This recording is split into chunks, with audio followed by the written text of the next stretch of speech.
Good evening guys, स्वागत है आप सभी का जीके जोन में। तो दोस्तों, आज हम रेलवे सामान्य विज्ञान टेस्ट पेपर 59 करने वाले हैं।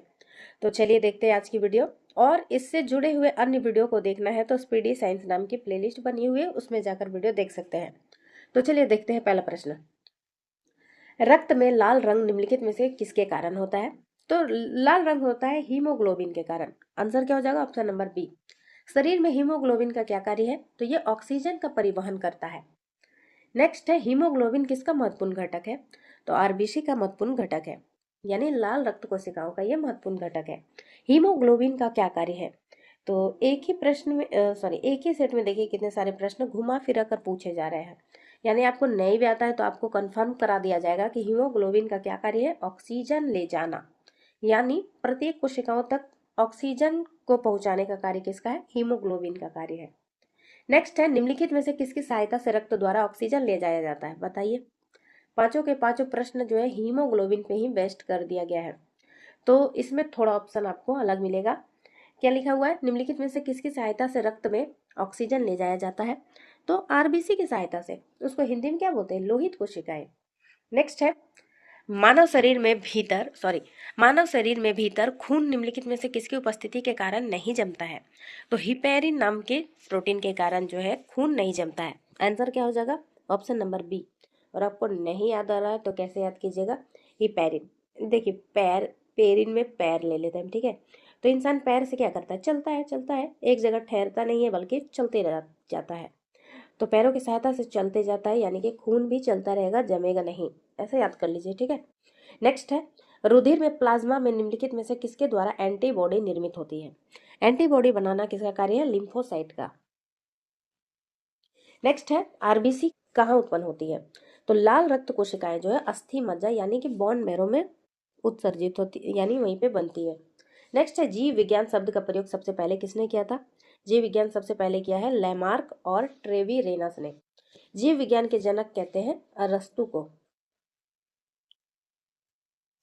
चिकित्सा शास्त्र का जनक किसे कहते हैं? चिकित्सा शास्त्र का जनक कहते हैं हिप्पोक्रेटस को।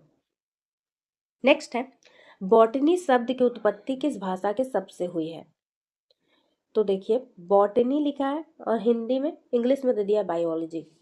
तो चलिए हम मान के चलते हैं बॉटनी शब्द जो है ग्रीक भाषा के शब्द से उत्पन्न हुआ है। नेक्स्ट है, फाइकोलॉजी में किसका अध्ययन कहते हैं? शैवालों का अध्ययन जो है फाइकोलॉजी के अंतर्गत किया जाता है। और कवकों का अध्ययन कहते हैं माइकोलॉजी के अंतर्गत। पर पारिस्थितिकी दिया हुआ ही है इकोलॉजी के अंतर्गत, और विषाणु का अध्ययन वायरोलॉजी। ठीक है, चलिए आगे बढ़ते हैं हम लोग। पर्यावरण का अध्ययन जीव विज्ञान की जिस शाखा के अंतर्गत किया जाता है उसको क्या कहते हैं? तो उसको इकोलॉजी कहते हैं। इकोलॉजी तो आजकल सब्जेक्ट भी बन गया है। नेक्स्ट है, डेंड्रोलॉजी का संबंध किससे है? तो डेंड्रोलॉजी जो है झाड़ियों से संबंधित है। झाड़ियों के अध्ययन को कहते हैं डेंड्रोलॉजी। पुष्पों का अध्ययन क्या कहलाता है? पुष्पों के अध्ययन को कहते हैं एंथोलॉजी। नेक्स्ट है, जीवों एवं वातावरण के अंदर अभिक्रिया से संबंधित जीव विज्ञान की शाखा क्या कहलाती है? तो ये पर्यावरण से संबंधित है, यानी कि पारिस्थितिकी के अंतर्गत इसका अध्ययन किया जाता है। जीवों और वातावरण के संबंध के अध्ययन, ठीक है। अंतर क्रिया, वो किस प्रकार एक दूसरे पे डिपेंडेंट है या किस प्रकार एक दूसरे की सहायता से जो अंतर क्रिया करते हैं उसका अध्ययन कराते हैं पारिस्थितिकी के अंतर्गत। स्पर्मोलॉजी में किसका अध्ययन करते हैं? स्पर्मोलॉजी में बीजों का अध्ययन किया जाता है।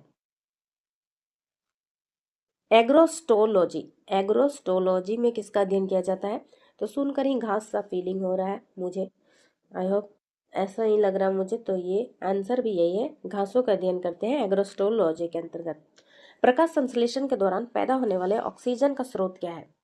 प्रकाश संश्लेषण में जैसे ऑक्सीजन बनता है उसका स्रोत क्या है? तो वो है जल। नींबू में कैंसर या कैंकर है? अच्छा, कैंकर रोग है। नींबू में कैंकर रोग किसके कारण होता है? तो ये हो जाएगा जीवाणु के कारण। फूल गोभी का खाने योग्य भाग क्या है? फूल गोभी का खाने योग्य भाग है पुष्पक्रम। पशुओं में होने वाला अफरा रोग का क्या कारण है? अफरा रोग का कारण है दूषित आहार। शहरी बकरी यानी सिटी गोट के नाम से कौन जानी जाती है? शहरी बकरी के नाम से जानी जाती है बर्बरी।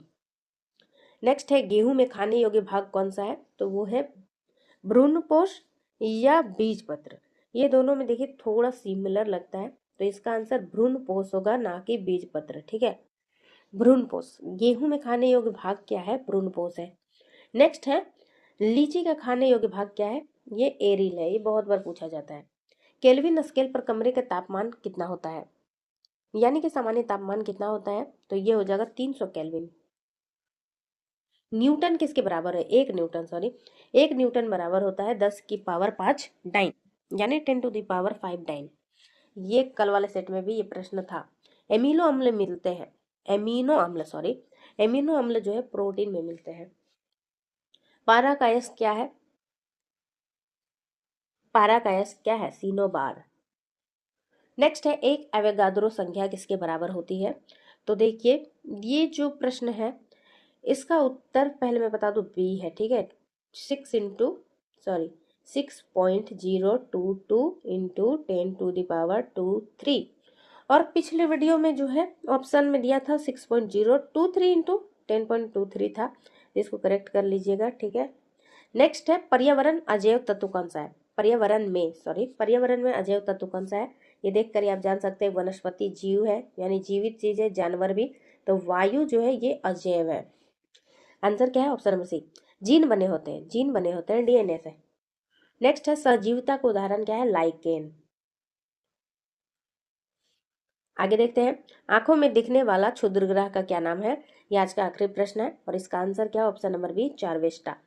तो गाइज बस आज की वीडियो इतना ही। अगर आपको ये वीडियो थोड़ी सी भी हेल्पफुल लगी हो तो लाइक कर दीजिए, शेयर कीजिए, चैनल को सब्सक्राइब जरूर कीजिए। वीडियो देखने के लिए थैंक यू।